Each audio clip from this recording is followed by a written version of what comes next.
Hello everyone, Shri IAS academy में आपका स्वागत है। जैसा कि आप जानते हैं कि श्री आईएएस एकेडमी ने आंसर राइटिंग सीरीज की शुरुआत की है, जिसके अंतर्गत ऑलरेडी हमारे 676 पार्ट आ चुके हैं।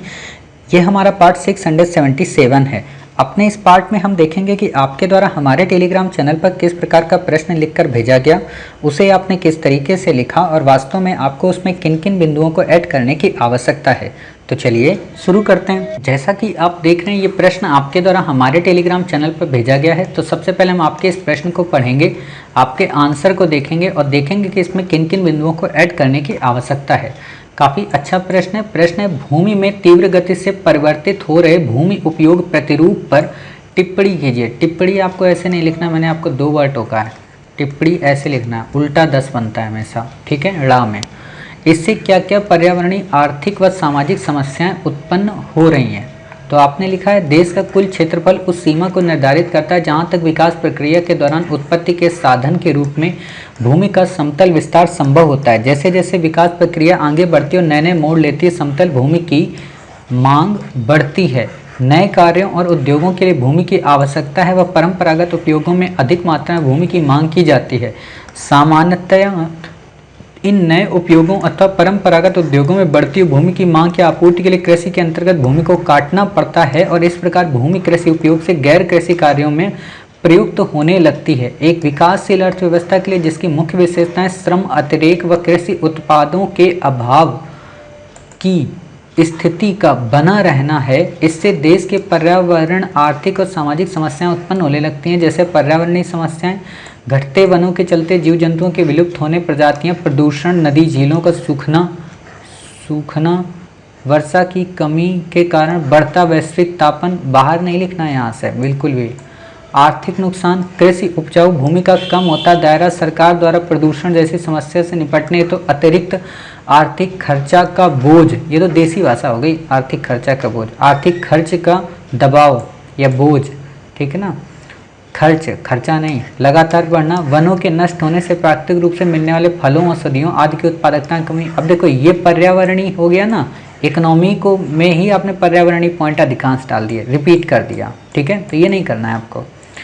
फिर आपने लिखा है, सामाजिक समस्याएं, जनजातियों के प्राकृतिक आवासों का नष्ट होना, कृषि पर निर्भरता के चलते किसानों की आमदनी का घटना, अमीर गरीब के बीच बढ़ती खाई, स्वास्थ्य संबंधी समस्याएं, प्रवास संबंधी समस्याएं। ऐसा मैंने डायग्राम कहीं देखा है। अच्छा, ठीक, मैंने सोचा शायद मतलब आपका ये रिपीट क्वेश्चन तो नहीं है। अंततः कहा जा सकता है कि बदलते भूमि उपयोग प्रतिरूप से बहुआयामी समस्याएं बढ़ती जा रही हैं। सरकार को समय रहते इस ओर ध्यान देना होगा, नहीं तो हो सकता है आने वाले कुछ दशकों में हमें विकट परिस्थितियों का सामना करना पड़े। ऐसे इस प्रश्न को देखिए नहीं लिखना है।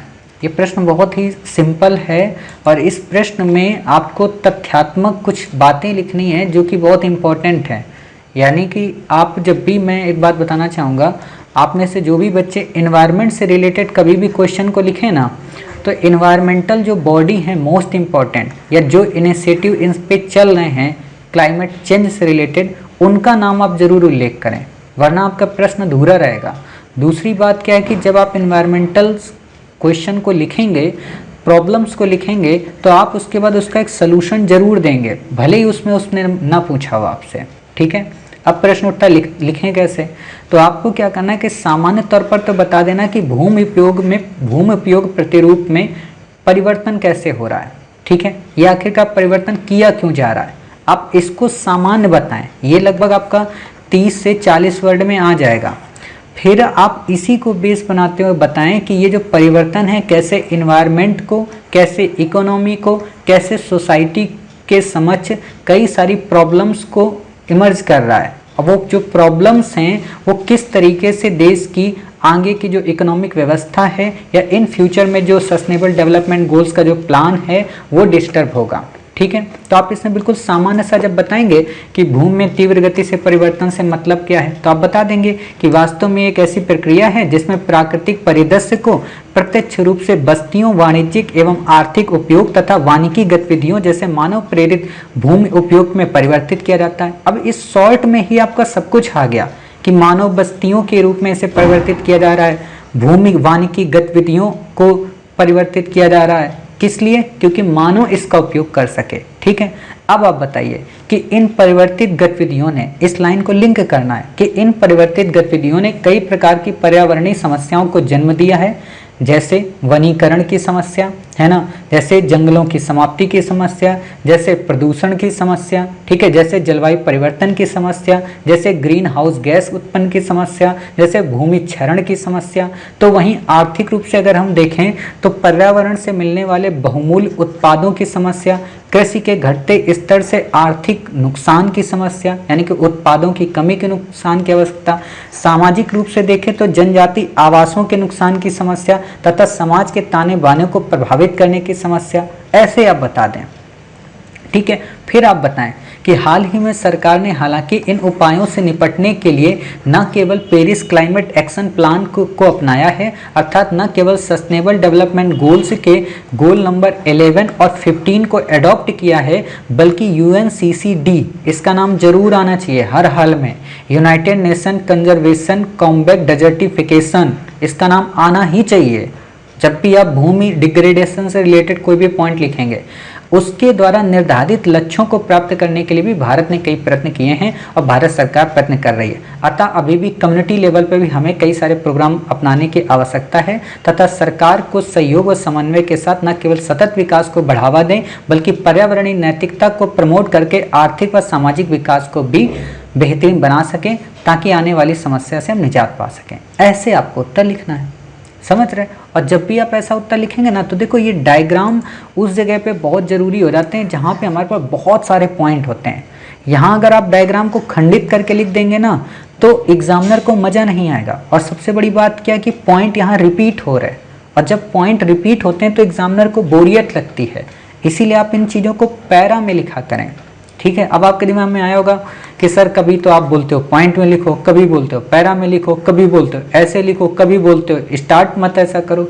तो ये प्रश्न की डिमांड के अनुरूप होता है, समझ रहे हैं? मतलब ये निश्चित नहीं है, कहीं पे एक बिल्कुल फिक्स आइडियोलॉजी नहीं है कि आपको इसी फ्रेम को हमेशा अपनाना है। ये डिपेंड करता है क्वेश्चन कैसा है। जैसे इस क्वेश्चन में क्या डिपेंड कर रहा था कि आपने जो इतना बड़ा बताया सब कुछ एक्सप्लेन करके, इसी को बोलते हैं एक अनेक शब्दों के बदले एक शब्द। हमने आपको केवल 5 से 6 लाइन में बता दिया कि वास्तव में एक ऐसी प्रक्रिया जहां पर प्राकृतिक रूप से भूमि को परिवर्तित करके वानिकी गतिविधियों के लिए प्रमोट किया जाता है, या औद्योगिक गतिविधियों के लिए प्रमोट किया जाता है, या मानव के हित के लिए प्रमोट किया जाता है, उसे कहते हैं भूमि उपयोग में परिवर्तन, यानी कि लैंड रिफॉर्म में चेंजेस, उसका जो पैटर्न है उसमें चेंज।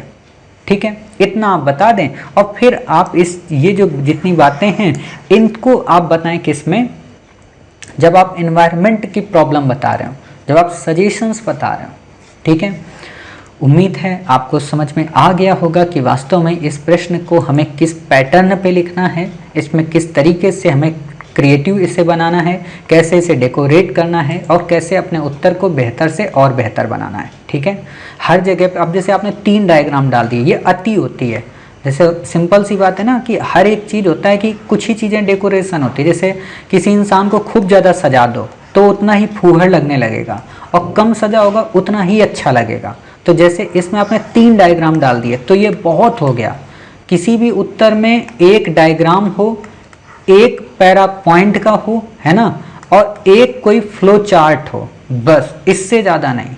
अगर आपने एक डायग्राम बना दिया तो बहुत है। पॉइंट नहीं आ रहे कोई बात नहीं, पॉइंट आप यहाँ पे कर सकते थे जब आप लास्ट में सजेशन बताते, उपाय बताते, तब आप पॉइंट कर सकते थे। पैरा शुरू में आपके आ जाते, डायग्राम बीच में आ जाते, है ना।